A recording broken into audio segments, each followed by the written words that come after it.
Hi everyone, this is Amina, and I'm back to read another exciting chapter from the book Matilda. This chapter is called The Third Miracle. The next day was Thursday, and that, as the whole of Miss Honey's class knew, was the day on which the headmistress would take charge of the first lesson after lunch. In the morning, Miss Honey said to them, "One or two of you did not particularly enjoy the last occasion when the headmistress took the class, so let us all try to be especially careful and clever today.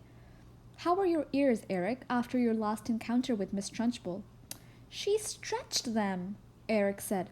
"My mother said she's positive they're bigger than they were." "And Rupert," Miss Honey said, "I'm glad to see you didn't lose any of your hair after last Thursday." "My head was jolly sore afterwards," Rupert said. "And you, Nigel, please do not try to be the smart aleck with Miss Headmistress today. You were really quite cheeky to her last week."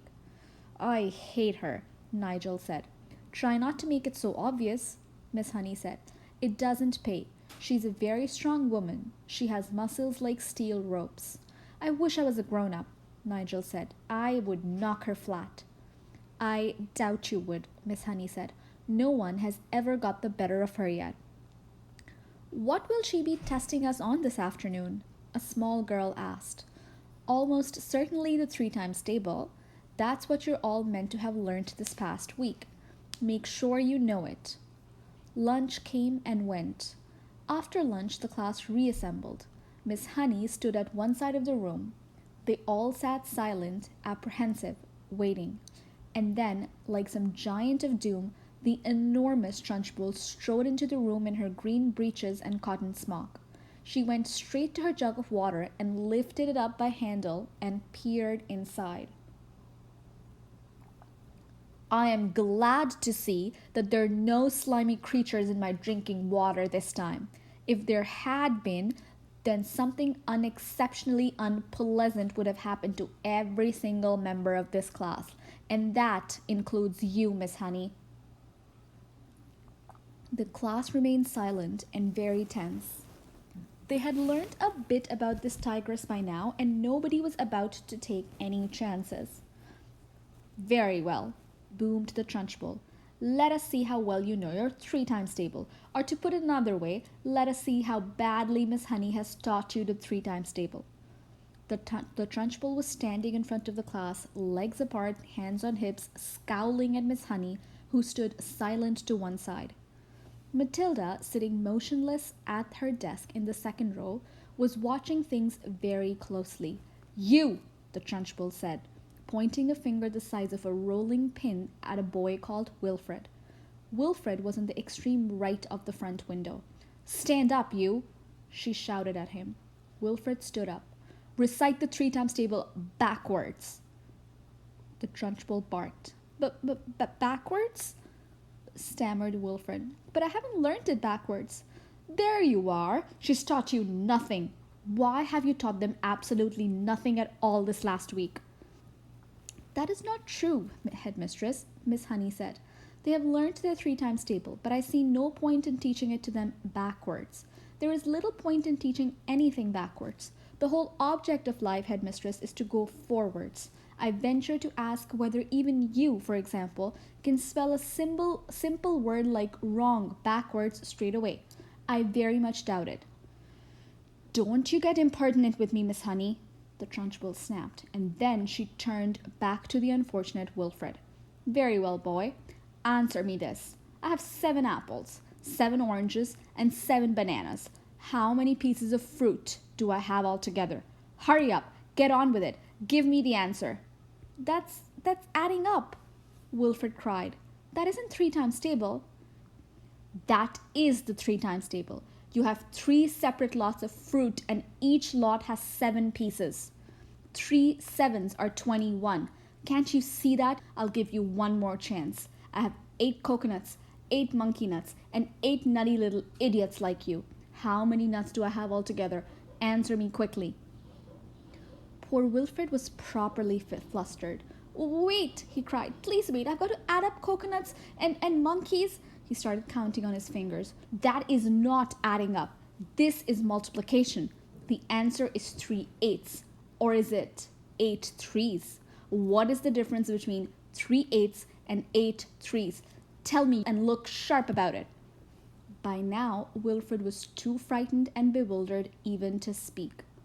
In 2 strides, the Trunchbull was beside him, and by some amazing gymnastic trick, it may have been judo or karate, she flipped the back of Wilfred's legs with one of her feet so that the boy shot up off the ground and turned into a somersault in the air. By halfway through the somersault, she caught him by the ankle and held him dangling upside down like a plucked chicken in a shop window. 8 3s, the Trunchbull shouted, swinging Wilfred from side to side by his ankle. 8 3s is the same as 3/8, and 8 3s are 24. Repeat that. At exactly that moment, Nigel, at the other end of the room, jumped up to his feet and started pointing excitedly at the blackboard and screaming, The chalk! The chalk! Look at the chalk! It's moving all on its own! So hysterical and shrill was Nigel's scream that everyone in the place, including the Trunchbull, looked up at the blackboard, and there, sure enough, a brand new piece of chalk was hovering near the grey-black writing surface of the blackboard. It's writing something, screamed Nigel. The chalk is writing something. And indeed it was. What the blazes is this? Yelled the Trunchbull. It had shaken her to see her own first name being written like that by an invisible hand. She dropped Wilfred onto the floor, and then she yelled at nobody in particular. Who's doing it? Who's writing it? The chalk continued to write. Agatha, this is Magnus.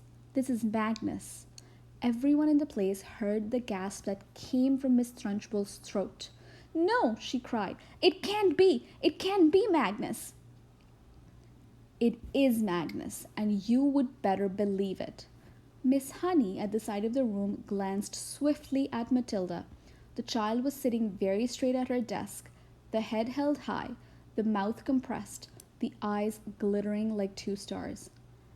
Agatha, the chalk wrote, give my Jenny back her house. For some reason, everyone looked at the Trunchbull. The woman's face had turned white as snow, and her mouth was opening and shutting like a halibut out of water, giving out a series of strangled gasps. The chalk stopped writing. It hovered for a few moments, then suddenly it dropped to the floor with a tinkle and broke in two. Wilfred, who had managed to resume his seat in the front row, screamed, Miss Trunchbull has fallen down! Miss Trunchbull has fallen down!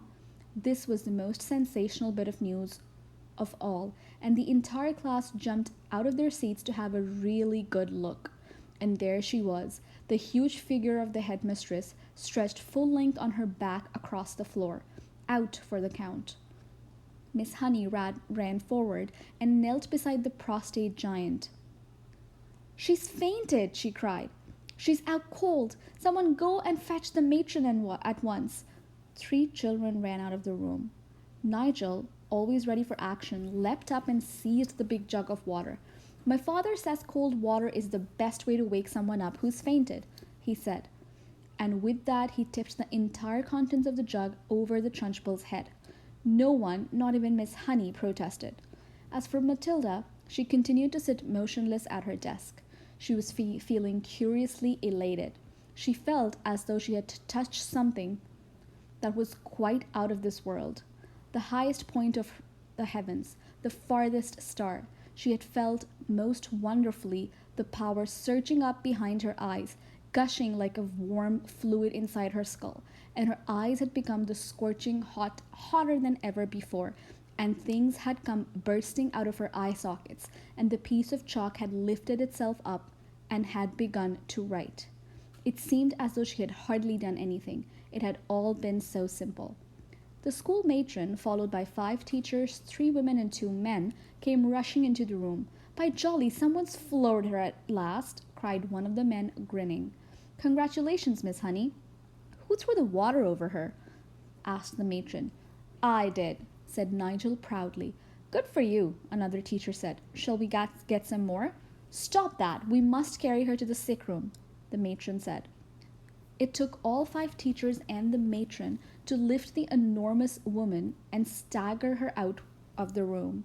Miss Honey said to the class, I think you all better go to the playground and amuse yourselves until the next lesson. Then she turned and walked over to the blackboard and carefully wiped out the chalk writing. The children began filing out of the classroom. Matilda started to go with them, but as she passed Miss Honey, she paused and her twinkling eye met the teacher's eye, and Miss Honey ran forward and gave the tiny child a great big hug and a kiss.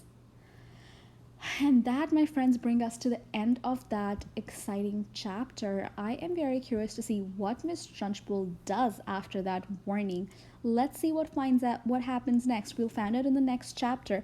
Till then, take care and stay healthy, everyone. Bye bye.